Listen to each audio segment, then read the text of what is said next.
bertemu lagi bersama Ibu Nia. Baik, pada video kali ini kita akan belajar mengenai ekosistem. Nah, sebelum masuk pada materi, di sini ada 3 tujuan pembelajaran. Yang pertama, siswa mampu mengetahui pengertian ekosistem. Yang kedua, siswa mampu mengetahui jenis-jenis ekosistem. Dan tujuan yang terakhir yaitu siswa mampu mengetahui komponen penyusun ekosistem. Nah, apakah anak-anak sekalian udah tahu apa itu ekosistem? Ekosistem itu adalah hubungan timbal balik antara makhluk hidup dengan lingkungannya. Hubungannya ini saling memberikan pengaruh di antara keduanya. Ekosistem terdapat di semua belahan bumi. Ada ekosistem hutan, ekosistem laut, ekosistem padang rumput, dan ekosistem yang lainnya. Nah, di sini Ibu beri contoh tentang gambar ekosistem.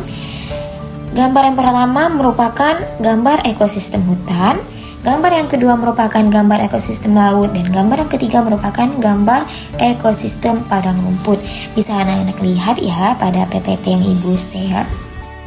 Nah, anak-anak, ekosistem ini terdiri atas 3 komponen. Yang pertama ada komponen individu, populasi, dan komunitas. Di sini Ibu akan menjelaskan tentang komponen individu. Individu adalah makhluk hidup yang berdiri sendiri, yang secara fisiologis bersifat bebas atau tidak mempunyai hubungan dengan sesamanya.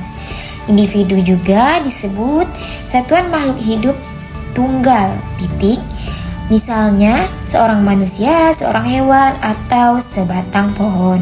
Secara fisiologis, mereka bersifat bebas atau tidak mempunyai hubungan dengan sesamanya.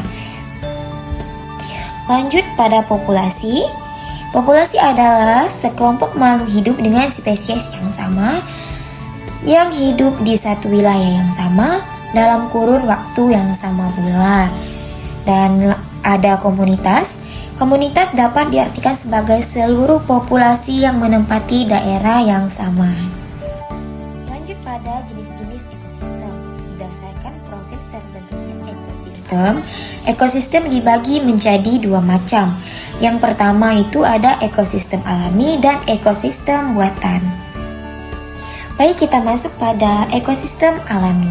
Ekosistem alami adalah suatu jenis ekosistem yang sudah ada, yang terbentuk dengan sendirinya tanpa campur tangan manusia, yang diciptakan oleh Tuhan Yang Maha Esa, contohnya seperti laut, sungai, dan hutan. Lanjut yang kedua itu ekosistem buatan. Ekosistem buatan yaitu ekosistem yang dibuat oleh manusia, yang terbentuk karena adanya campur tangan manusia. Hal tersebut guna memenuhi kebutuhan kita sebagai manusia. Contohnya akuarium, sawah, kolam, dan bendungan. Itu ada Ibu kasih contoh gambarnya. Anak-anak sudah pasti tahu dong apa itu contoh-contohnya. Lanjut pada komponen penyusun ekosistem. Komponen penyusun ekosistem terdiri dari 2, yaitu ada komponen biotik dan komponen abiotik. Mari kita bahas satu persatu. Baik anak-anak, di sini kita masuk kepada komponen yang pertama yaitu komponen biotik. Komponen biotik merupakan semua makhluk hidup yang terdapat dalam sebuah ekosistem, yaitu tumbuhan, hewan, mikroskopik seperti bakteri. Komponen ini nantinya akan membentuk sebuah rantai makanan yang akan menjaga kestabilan sebuah ekosistem. Komponen biotik dalam sebuah ekosistem dapat dibedakan menjadi beberapa macam, tergantung dari cara mendapatkan makanan dan tingkat trofiknya. Nah, kita lanjut pada jenis komponen biotik berdasarkan cara memperoleh makanan. Yang pertama itu produsen. Produsen itu merupakan organisme yang dapat menghasilkan makanan sendiri melalui fotosintesis, contohnya tumbuhan hijau. Yang kedua ada konsumen. Konsumen yaitu merupakan organisme yang tidak dapat menghasilkan makanan sendiri, sehingga harus memakan makhluk hidup lain atau bergantung pada organisme lain. Dan yang ketiga itu dekomposer atau pengurai. Dekomposer atau pengurai ini merupakan mikroorganisme yang menguraikan bangkai makhluk hidup atau hasil pembuangan sisa pencernaan untuk menjadi bahan makanan. Nah, anak-anak lanjut pada jenis komponen biotik berdasarkan tingkat trofiknya. yaitu ada dua.